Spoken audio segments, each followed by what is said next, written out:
దోమలున్నాయి జాగ్రత్తలలో దోమలున్నాయి. ఇక తెలంగాణ రాష్ట్రంలో గదికి హైదరాబాద్‌లో అయితే మరీ ఎక్కువ దోమలున్నాయల్లో మరీ ఎక్కువ దోమలున్నాయి. చూసిర్రా? ఇక హైదరాబాద్‌లో అయితే దోమల సమస్యకు ఇదేనుల్లా నిదర్శనము. ఆయనే సెక్యూరిటీ గార్డ్‌గా పనిచేస్తున్నాడు. మరి రాత్రి పూటనైతే ఆయనకు దోమలైతే పొట్టు పొట్టు కుడతాయి కదా! ఇక ఇట్లా పొట్టు పొట్టు దోమలు కుడతాంటే ఏం చేసిండంటే వినూత్నంగా దోమ తెర ఏకదమ్‌లా మొత్తం మీద కప్పుకున్నాడులా. గట్ల కప్పుకుంటే ఇక ఒక్క దోమ కుడతదా చెప్పుర్రి? ఇక దోమ కుట్టదు కదా! కాకపోతే ఆయనను ఒక మనిషి మందలిస్తే, "ఇగో ఎందుకు గిట్ల కప్పుకున్నావంటే, దోమలెక్కువున్నాయి మేడం. ఇక మరి దోమలకైతే మందులు కొడతలేరు మేడం.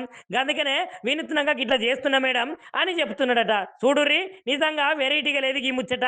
పాపం సెక్యూరిటీ వాళ్ళు కూడా అపార్ట్మెంట్లో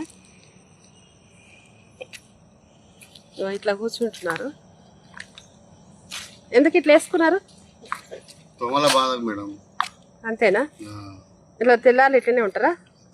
ఫ్యాన్ కింద కూర్చుంటాం. ఎందుకు ఈసారి ఎందుకు ఎక్కువ వచ్చింది? ఇట్లా ఎక్కువ వచ్చినాయి మనకి ఎక్కువ వచ్చినాయి ఏం చెప్తాను.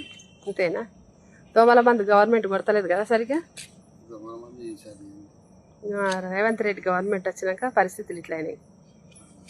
దోమలు కూడా ఎక్కువ ఇది పరిస్థితి.